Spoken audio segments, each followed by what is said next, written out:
I think the American invasion of Iraq had a variety of effects, both on its own and in the context of other trends that were going on in the Arab world at the time. So the 2000s is a period when a lot of Arab governments were kind of facing real challenges, economic challenges, social challenges, the old models that they had relied on, which involved using oil income or other kinds of non-tax income to support themselves, those were breaking down. There were large young populations that wanted greater connection with the world, that were less patient with authoritarian governments who were telling them what to think and what they could watch on TV and how they could access the rest of the world on the internet. And so those pressures were building.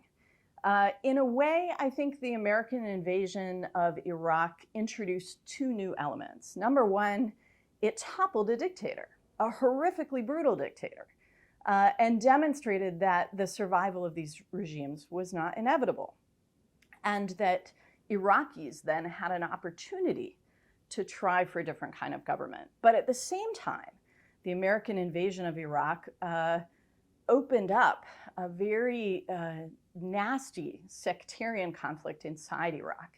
And it demonstrated that underneath these authoritarian regimes were unresolved social conflicts and grievances, many of those social conflicts exploited by dictators to keep themselves in power, but that left a very, very bitter legacy. And so I don't think that the American invasion of Iraq produced any kind of a positive example for the rest of the region in terms of what could come after dictatorship.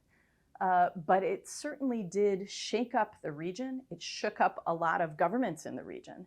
And most of all, it landed the United States physically in a major way in the heart of the Middle East. And that's a legacy that we are still confronting today.